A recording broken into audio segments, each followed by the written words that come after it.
Good morning, everybody, and welcome back to Louisiana Homestead. How y'all doing out there today? I hope y'all are doing just fine. I wanted to welcome anyone who's new to the channel, and I hope you'll hit that subscribe button and join the crew too.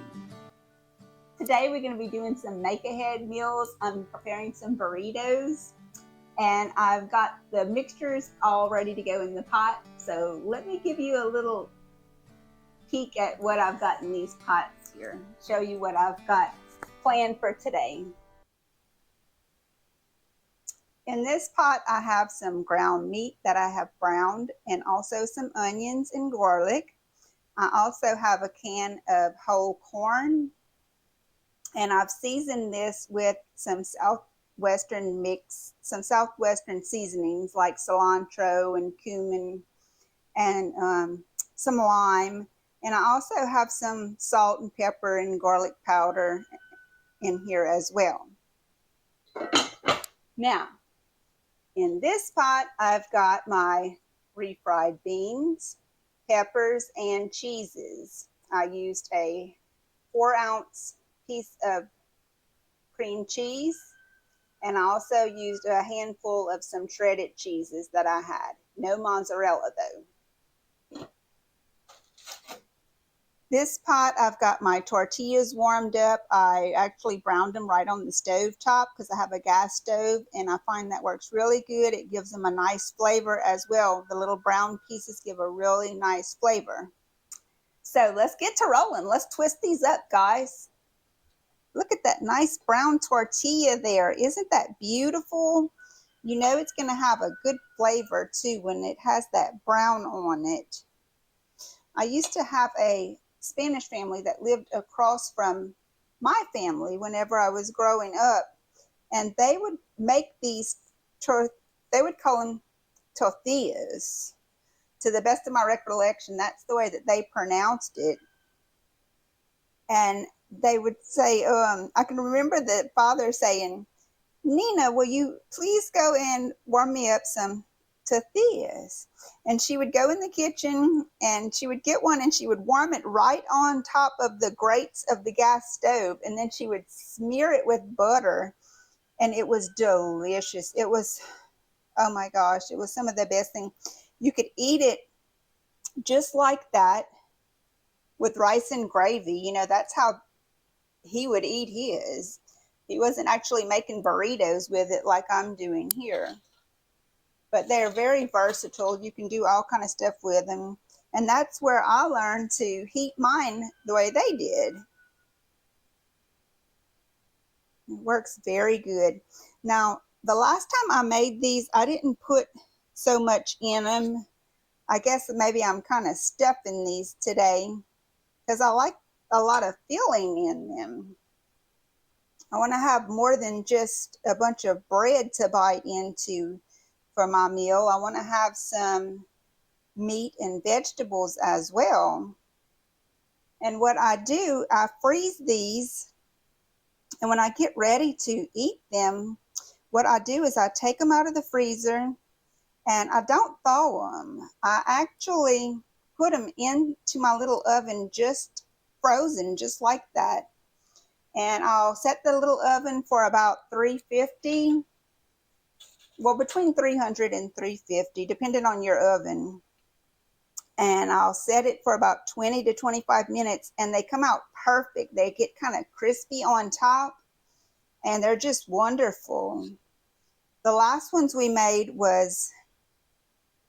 they were similar to this, except for they didn't have the corn and the potatoes in this mixture of it. Now, they were delicious. They were wonderful, and I ate them with sour cream on them. They was very, very good like that with the sour cream. Or you could also use picante sauce, just depending on what you like. Now, the ones we made before those were some breakfast burritos, and they had scrambled eggs and smoked sausage and cheese in them, and those were very good also. So you can be creative. You can do all kind of things with these. And you won't get bored with them like that, you know, if you mix it up. Now, I'll probably make about 20 of these at a time, maybe even more. And I'll give some of them to my son and his wife, and they can take those to work with them. So that makes life a little bit easier for them as well.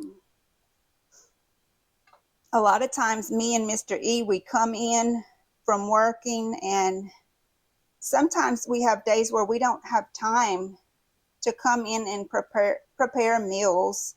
So this comes in handy on those days. Now I'm going to pre-wrap each one of these, either in one of these little sandwich bags. The shorter ones will fit just fine in here. As you can see, I already put one into one. And for the longer ones, I'll use some parchment paper to wrap them in. When they're all done, all done and wrapped in their little individual wrappers, I'll slide them all into a large Ziploc bag to protect them a little bit further, just another step to protect them in the freezer. Okay, guys, you got the idea. I'm going to go on ahead and finish rolling these up, and I'll show you when I'm done how many I ended up with. This gives them a really nice flavor. I wouldn't say it's an approved method, because I definitely have to be very careful doing this. You could burn yourself, or you could the tortilla could even catch on fire. So I don't recommend this. This is just how I do them. I don't recommend this. I'm just showing you what I do. That's all. For me, they give it a nice, good flavor, and this is how I've seen them done before. After I rolled a few, I got a little bit better of a rhythm on how to roll them up. And I wanted to give you a little measurement as well. I'm using about 2 tablespoons, a tablespoon and a half to 2 tablespoons of the beans. And I'm using a 1/4 of a cup of the meat mixture. Just kind of spread that out evenly, and then pull your sides over like this.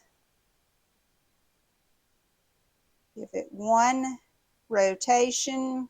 If you have any on the side, you can pull it in just a little like that, and then you can continue rolling it. From here, you can slip it in your little bag, and you're ready to go. That's it. Now that I have my burritos done, I'll slip them into a Ziploc bag like this, and I'll get as many in there as I can. Looks like I have 4 in there now. 5, 6, 7. It'll hold 7 comfortably in this bag. And I'll just freeze it like that. Whenever I get ready, I'll take them out, put them in the oven, frozen. I'm not going to thaw these out. I'm going to put them in the oven frozen like that at 300 to 350 degrees, depending on your oven. And I'll let it cook for about 20 to 25 minutes. And when I take it out, it's done. It's ready to go. These are delicious. I made a bunch of these, as you can see. I made all of these that's in this bag, these here, these that I haven't wrapped up yet, and I still have some mixture here in my pot to go. But I'm ready to wrap up my video. You can use as much as you would like to make as many burritos as you like. You just have to use a kind of even ratio with your bean mixture and your meat mixture. So I hope y'all enjoyed this video. I know I enjoyed making it, and I can't wait to eat some of these burritos for lunch today, and I'll be freezing the rest. So y'all like, share, and subscribe. And until next time, y'all take care of one another out there. Bye now. Thanks for watching our videos. I hope you'll like, share, and subscribe. Until next time, bye.